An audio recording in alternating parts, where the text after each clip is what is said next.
मोअज़्ज़िज़ सामीन किराम अस्सलाम वालेकुम। आज हम एक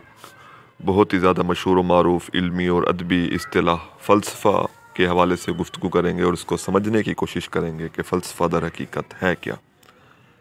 दोस्तों, फ़लसफ़ा एक हमगीर किस्म का इल्म है। इसका लुग़वी मानी अगर देखा जाए तो इसका लुग़वी मानी गौर व फ़िक्र करना या किसी इल्म के बुनियादी उसूल व हक़ाइक़ को भी फ़लसफ़ा कहा जाता है, या हक़ाइक़ अबदी को इल्म की रोशनी में अक़्ल व इस्तिदलाल के ज़रिए दरियाफ़्त करने की कोशिश करना फ़लसफ़ा कहलाता है। यानी हम कह सकते हैं कि इस दुनिया, इस कायनात में फैली हुई चीज़ों की हकीकतों को जब हम अक़्ल व इस्तिदलाल की रोशनी में दरियाफ़्त करने की कोशिश करते हैं, उन चीज़ों की हकीकत, असलियत और माहियत को समझने की कोशिश करते हैं कि ये चीज़ें दरअसल हैं क्या, तो ये चीज़ दरअसल फ़लसफ़ा कहलाती है। बुनियादी तौर पे ये इल्म व आगही का एक इल्म है जो किसी वजूद के अग़राज़ व मकासिद को दरियाफ़्त करने की कोशिश करने का नाम है। यूनानी फ़लासफ़र में हमें अफ़लातून और अरस्तू के जो नज़रियात हैं वो फ़लसफ़े के हवाले से बहुत ही ज़्यादा मशहूर नज़र आते हैं,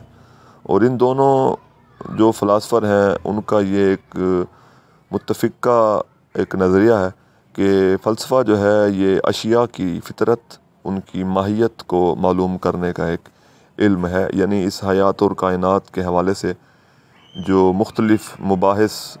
हमारे सामने हैं कि ये ज़िंदगी क्या है, मौत क्या है, या रूह क्या है,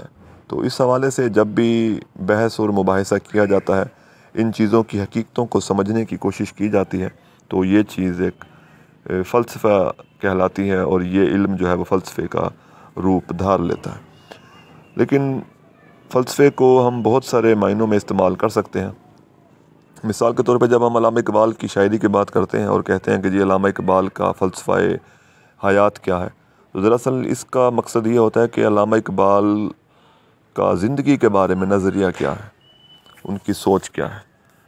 वो ज़िंदगी को किस अंदाज़ से देखते हैं कि ज़िंदगी को कैसा होना चाहिए और कैसा नहीं होना चाहिए। तो उम्मीद है कि आज आप फ़लसफ़े के बारे में कुछ ना कुछ यकीनन समझ गए होंगे। तो वीडियो पसंद आई हो तो लाइक करें, चैनल को सब्सक्राइब करें और हमें कमेंट में बताएं कि आपको ये वीडियो कैसी लगी है।